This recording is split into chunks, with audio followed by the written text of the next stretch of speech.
Welcome to UGC EPG Pathshala. I am Unita Sachidanand from Department of East Asian Studies. Paper 3 100 Poets, 1 Verse. Module 8 Poem 22 to 24. Presenting Human Emotions. Different Shades of Nature. Writer Unita Sachidanand. Narrator Unita Sachidanand. UGC EPG Pathshala Yokoso. Deri Daigaku Higashi Asia Kenkyu Kano. Unita Sachidanand to Moshimasu. Paper 3 Yakunin Issue. Module Q Uta Ni kara Ni14まで 人間の感情を表す自然のいろいろな面。書き手ウニタ・サチダナンド。読み手ウニタ・サチダナンド。学習目的。モジュールでは大倉百人一首の第22番、第23番、第24番の和歌について学習します。キーワード。吹くからにしおるれば、むべ、山風、嵐という欄。月見れば父に物こそ、悲しけれ我が身一つの。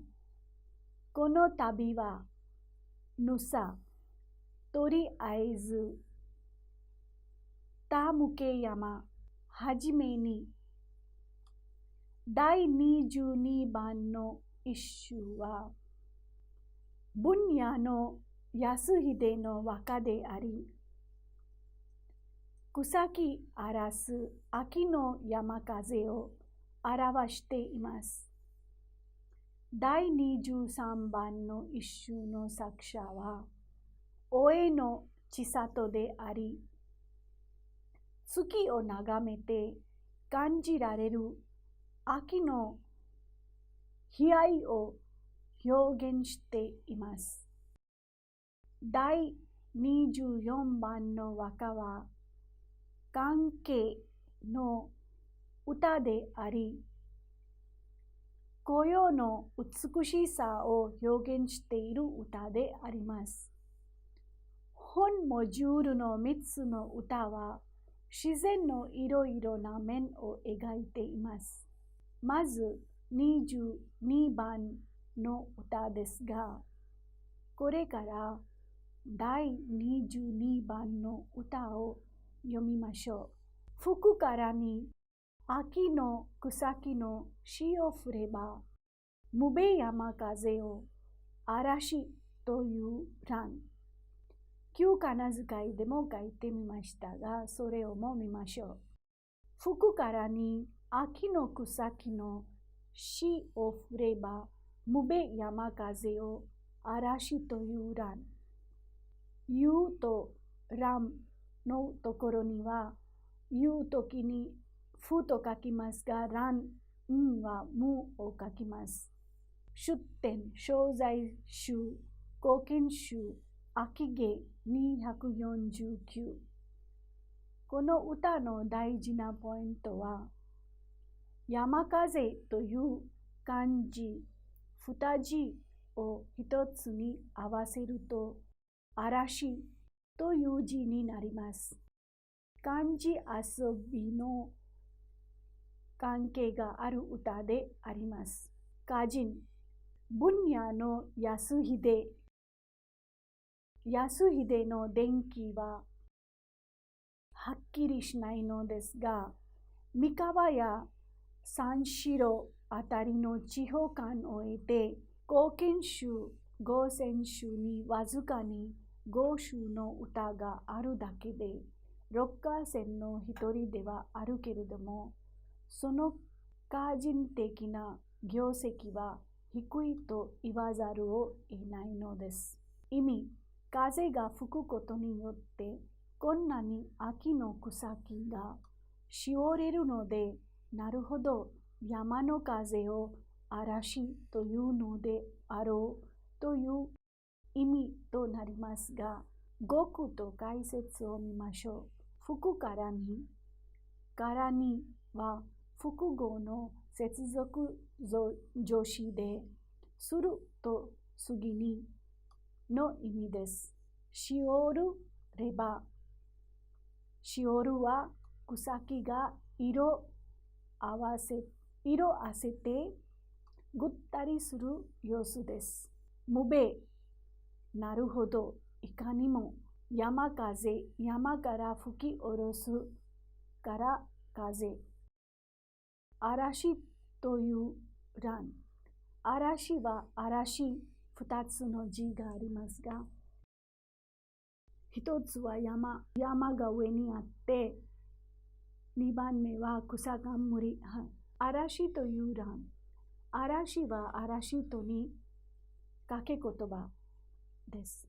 鑑賞。秋風の吹くことによって山の草木がしおれるという一つの事実がこの歌に出てくるわけでありますが、しかし作者はその事実なり、そこから来る情けなりをこの歌の中心生命としているのではないかと思われます。山風と嵐との文字に関わる遊び劇に、文字に関わる遊芸に歌人心が描写されています。または秋の異なるイメージが重ねられています。秋の哀れを歌おうとしているのであることは疑えないのであります。22番目の歌ですが、これから23番。次は23番目の歌ですが、これから23番の歌を読みます。月見れば、知事に物こそ悲しけれ、我が身一つの秋にはあらねど。旧仮名遣いでも書きましたが、月見れば、知事に物こそ悲しけれ、我が身一つの秋にはあらねどというふうに書きましたが、もう一度読みます。月見れば、知事に物こそ悲しけれ、我が身一つの秋にはあらねど。出典、正在集、公金集、秋上。193。この歌の大事なポイントは、この歌は月を眺めて物思いにふける孤独な姿が興味深いで美しく描写されています。歌人、大江千里。大江千里歌人の生まれた年と死んだ年はわかりません。平安時代前期、中期の漢詩歌人でした。大江音頭の子で孫とする説もあります。中高36歌仙の一人です。延義3年903、平武大乗となります。公金和歌集以下の直線集に31首が選ばれています。歌集に大江千里集があります。月を見ると私はいろいろと限りもなくものが悲しく感じられます。何も私一人のために来た秋ではないけれど、そのような気さえして語句と解説を見ましょう。月見れば、月を見ると知事にいろいろな様々に数限り、数限りもなく、地は千、地、じは20歳、みそじなどの地字と同じ助数詞です。我が身一つの私一人だけの秋にはあらねど、秋にはあらねどの中の秋は悲しい気分になります。和歌においてこの変化は平安時代になってからでなりました。また、これは漢詩の影響を受けていたからでもあります。習字技法、文脈上、上の句、下の句とは統治法。貢献集、秋上にこれ定のみ、この家の歌合わせに読める大市里193として出ています。